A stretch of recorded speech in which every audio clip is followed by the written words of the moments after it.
বর্তমানে কর্মজীবনের ক্ষেত্রে মানুষ এতটাই ব্যস্ততম হয়ে পড়েছে যে রান্নাঘরে ঢোকার সঙ্গে সঙ্গে মনে করে যে কিভাবে চটজলদি রান্নাটিকে শেষ করা যায়। তাই সমস্ত ধরনের মশলা মিক্সার মেশিনের সাহায্যে বেটে তো রান্না করে, কিন্তু আমি কথা দিচ্ছি আপনারা যে কোনো রেসিপির ক্ষেত্রে হাতে শিলনোড়ার সাহায্যে মশলা তৈরি করে একবার রান্না করে দেখবেন। সত্যি খুব অসাধারণ, তরকারির টেস্ট যেমন হয় তেমন দেখতেও খুব অসাধারণ হয়।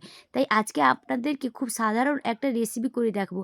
প্রথমে বাজার থেকে ট্যাংরা মাছগুলিকে কেটে ধুয়ে পরিষ্কার করে নুন হলুদ মাখিয়ে নিচ্ছি। এছাড়াও নিয়েছি আলু আর কয়েক টুকরো সজনে ডাঁটা। এরপর কড়াইতে তেল দিয়ে মাছগুলিকে ভেজে নেব। তার সঙ্গে সঙ্গে আমি হাতের সাহায্যে একটি জিরে আদা এছাড়াও পেঁয়াজ টমেটোগুলিকে ভালো করে বেটে এনেছি। এরপর কড়াইতে টমেটো আদা বাটা পেঁয়াজ বাটা বিভিন্ন ধরনের মশলা দিয়ে মশলাটিকে কষানো হয়ে গেলে আগে থেকে কেটে রাখা আলু সজনে ডাঁটার থেকে দিয়ে ভালো করে কষিয়ে তরকারি ফুটে এলে আগে থেকে ভেজে রাখা ট্যাংরা মাছ দিয়ে আগে থেকে বেটে রাখা জিরে দিলেই রেডি হয়ে যাবে এক অসাধারণ রেসিপি। আপনারা এই রেসিপি ট্রাই করে